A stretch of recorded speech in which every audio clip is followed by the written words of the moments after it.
ଆସ୍କା ପୋଲିସକୁ ଏକ ବହୁତ ବଡ ସଫଳତା ମିଳିଛି। 24 ଘଣ୍ଟା ନ ପୁରୁଣୁ ଆମର ପାରିବାରିକ ଅଶାନ୍ତିରୁ ଯୋଉ ଜମି ଜମାକୁ କେନ୍ଦ୍ର କରି ଯୋଉ ଜଘନ୍ୟ ହତ୍ୟାକାଣ୍ଡ ଘଟିଥିଲା, ସେ ଜଘନ୍ୟ ହତ୍ୟାକାଣ୍ଡର ପର୍ଦ୍ଦାଫାଶ ହେଇଛି।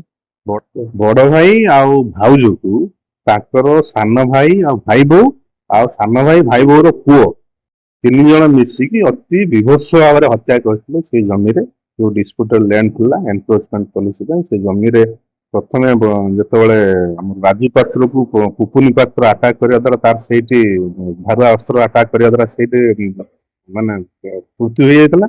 ତାପରେ ପ୍ରମାଣ ଲୁଚିବାକୁ ସେମାନେ ଯଦି ତା ସ୍ତ୍ରୀ କୋଉଠି ଡିସକ୍ଲୋଜ କରିଦବ ତେଣୁ ସେଟାକୁ ସେମାନେ ଜବରଦସ୍ତି ତାକୁ ମିଶିକି ବିଷ ପିଲି, ତେଣୁ ତାକୁ ହସ୍ପିଟାଲାଇଜ କରାଯାଇଥିଲା। ଆସ୍କାରୁ ପରେ ରେଫର କରାଗଲା ଏନକେସିରେ ତାର ମୃତ୍ୟୁ ହେଇଯାଇଥିଲା। ତେଣୁ ସମସ୍ତ ମାନେ ଆଜି ଏକ୍ୟୁଜ ମାନଙ୍କୁ 3 ଜଣ ଏକ୍ୟୁଜକୁ ଆମେ ଆପ୍ରିହେଣ୍ଡ କରିପାରିଛୁ ଆଉ ସମସ୍ତେ ବି ତାଙ୍କର ଗିଲ୍ଟି କନଫେସ କରିଛନ୍ତି। ଜଣେ ଏକ୍ୟୁଜକୁ ଆମେ ବଡବର ଏରିଆ ଏପଲପୁର ଏରିଆରୁ ଧରିଛୁ, ସେ ମେନ୍ ଏକ୍ୟୁଜ ପୁପୁନି ପାତ୍ର।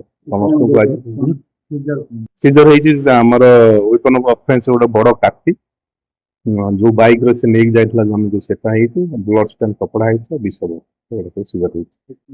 Case number Aska case number 738 ର ମର୍ଡର ଆଉ ଆର୍ମସ ଟିମ୍ ହେଇଥିଲା। ଟିମ୍ ର ଆମର ଇମିଡିଏଟଲି ଏସପି ଗଞ୍ଜାମଙ୍କ ନିର୍ଦ୍ଦେଶକ୍ରମେ ଗୋଟେ ଟିମ୍ ଗଠନ ହେଇଥିଲା। ସେ ଟିମ୍ ର ଥିଲେ, ମୁଁ ଥିଲି, ଆମର କୋଟିନଡା ଆଇଏସି ଥିଲେ, ଆଉ ହିଞ୍ଜିଳି ଆଇଏସି, ସରଗଡ଼ ଆଇଏସି, ଆମର ସବ ଇନ୍ସପେକ୍ଟର ଅଜିତ ଆଉ ସବ ଇନ୍ସପେକ୍ଟର ଜ୍ଞାନ, ସେମାନେ ସମସ୍ତେ ଥିଲେ। ସମସ୍ତେ ମିଳିତ ଉଦ୍ୟମ ରାତିରେ ଆମର ରେଡ୍ କରାହେବ। ରେଡ୍ କରି ବହୁତ ଦିନ ପୂର୍ବରୁ ସେମାନଙ୍କର ଜମି ଜମା ଗଣ୍ଡଗୋଳ ଥିଲା। ଗୋଟେ ପୂର୍ବ ପ୍ରସ୍ତୁତି ଅନୁଯାୟୀ ସେମାନେ ସେ ଗଣ୍ଡଗୋଳକୁ ଆଗକୁ ନେଇକି କେମିତି ମର୍ଡର କରିବେ ସେମାନେ ପ୍ଲାନ୍ କରିଥିଲେ ଆଉ କାଲି ସକ୍ସେସ୍ ହେଲା।